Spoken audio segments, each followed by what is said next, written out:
Since the economic collapse of 2008, New York has faced the deepest and most persistent jobs crisis since the Great Depression. Low-income communities of color and other vulnerable New Yorkers have been hit the hardest and see no signs of immediate improvement. As corporate profits rise and the gap between the rich and the poor widens, New York's working families continue to struggle. The facts speak loudly. Today, the top 1% in New York collects over 45% of the state's income share. 93% of all economic gains since 2009 have gone to the top 1%. We need a new narrative and policy prescription to address job creation and economic development.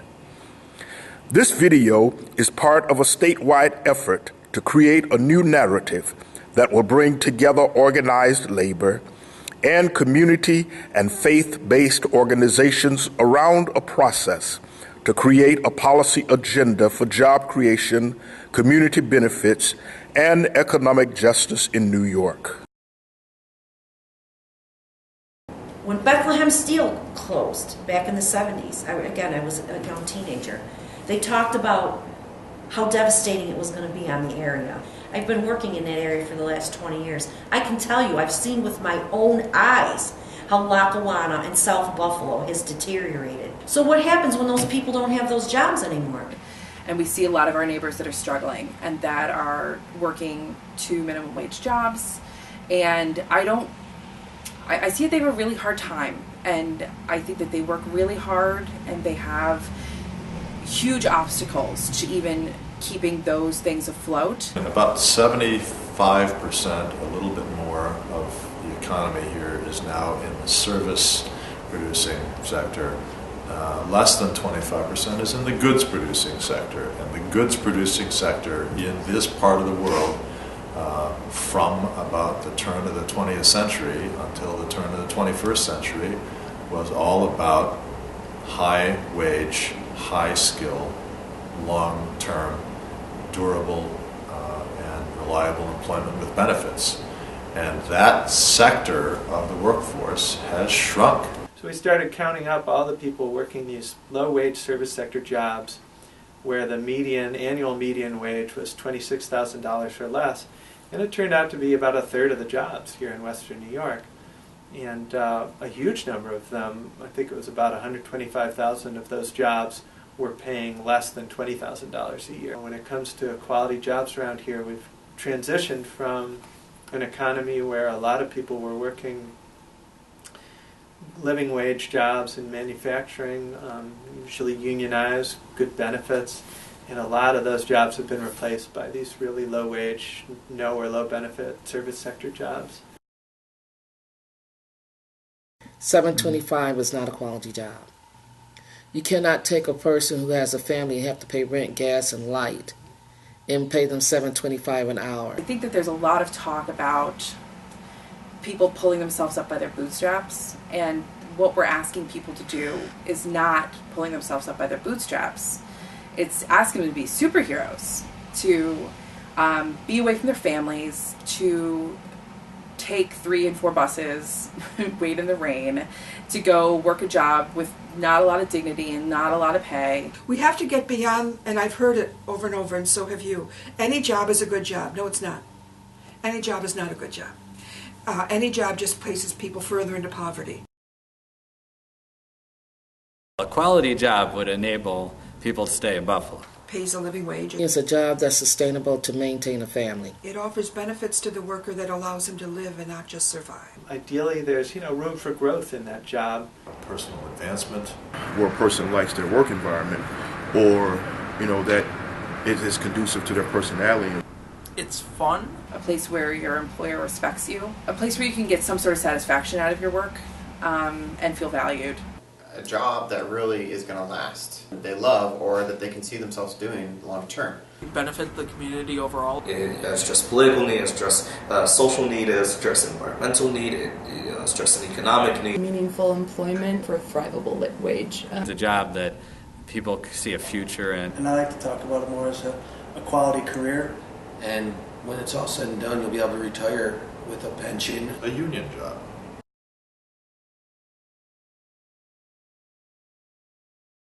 Over time, what government's been doing in the name of economic development, it's kind of sprawled out of control into this really complicated, really big system of corporate welfare that doesn't ask anything from the companies that it gives the money to typically. When you read about IDAs that are giving millions of dollars in tax breaks to corporations to move and not create any jobs, they're literally moving just a couple miles further away from the city and not creating a job, and there's no transparency. We're cutting money to crucially needed human services, and then we're doling it out to big national and international companies like a Yahoo to do things that they would have done anyway, typically. Any of us can go and say, okay, you know what, we're going to create jobs and we're going to hire so many people. But if there's no accountability, I just got myself a pocket full of money and I haven't done anything. So with no definition of jobs, then to say, give me $2 million and I'll create jobs, what does that mean? If the person whose job is created still requires Medicaid, still requires housing assistance, still requires all of the other public assistance. I think that's a lesson we've learned with what's happened in Canal Side over the last couple of years. That one silver bullet solution or throwing jobs in one place is really not gonna be the solution to our problems. So that's the problem with our leaders, is they're constantly searching for the silver bullet solutions, rather than engaging in real dialogue with the community about the community's thoughts on what we could do. People are questioning now where all the money's going and why we're giving all these tax breaks to people. If they are going to be giving tax breaks, then we need to see some sort of positive result. Are we creating jobs? Are they sustainable jobs? We want to see these people stay here, and we want to see them spend money in the city, and right now we're not seeing that happen. We're getting away from the neighborhood concept when these jobs come into play, because what's happening is, again, they'll take what they can take. Some of them can take what they can take, and then they'll leave. They've made money, and now we have buildings in the community that are abandoned. So we really need this kind of jobs blueprint that says if we're going to invest money in jobs, we need to actually get the jobs that we're paying for, and those need to be quality jobs. There need to be some standards that you can't receive a public subsidy and create poverty-level jobs. To me, the most obvious is there can be no taxpayer subsidies without living wage provisions. Just think, if we had an IDA policy that was governed by living wage, think how many lives would be changed. Think how it would be a godsend to so many. That local hiring is the key. It will help to bring more self-worth to the community, to the individuals, to the families. So we need to, again, align our economic development policy with our other goals, including equality and equal opportunity.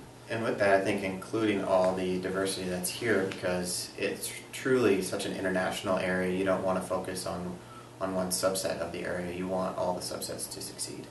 And also just fix up Buffalo, it's, suburb and the west side of Buffalo is very different. So they can, come to the west side of Buffalo and, fix abandoned houses to make them new so people can actually move here to the west side of Buffalo. I would say that folks in the area should focus on creating institutions to create labor agreements and institutions to follow up and enforce those agreements. We have to create policies that are underneath everything, that are the mainstay of everything, the groundswell of everything.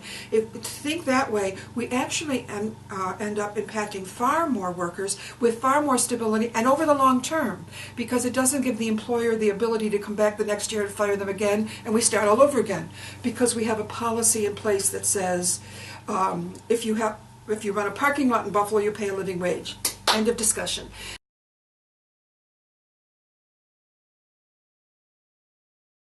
So I think the first thing to do is to hold people accountable and to make sure that this is a conversation that we're having with our elected officials. As consumers also, and as voters, we also have a responsibility to just keep an eye on our politicians and where they're placing their money, and just being more intentional about looking into that. Educate yourself on the difference between local and non-local, where that money is being placed and funneled, and how what we call that multiplier effect, local multiplier effect is being implemented when you shop local. Obviously, we know that 4 times the amount of money stays in our local economy when you shop local. We've had several examples here in Western New York, like Tonawanda Coke is an example of coming to the surface because of citizen pressure. Now we're seeing how working together as one unit can help us both out. And I'm proud of the way the nonprofits in Buffalo, New York are working together and talking. We also have something here in Western New York which is pretty unique, which is actually a good connection between different religious communities. We're big enough that we have a lot of religious faiths in the area, and we're small enough that they can actually cooperate and work together. So I think we can have a lot of power. I think the more and more that you become aware of other people's stories, you are bought into the reality of, oh, I can help you out with that. Oh, I have a say in that. Oh, I can vote for that. Or, oh, I can come down and volunteer. Or I can eat your food. And you just start opening, the whole community up to each other. And I think that is a win-win for everybody. There's no loss there.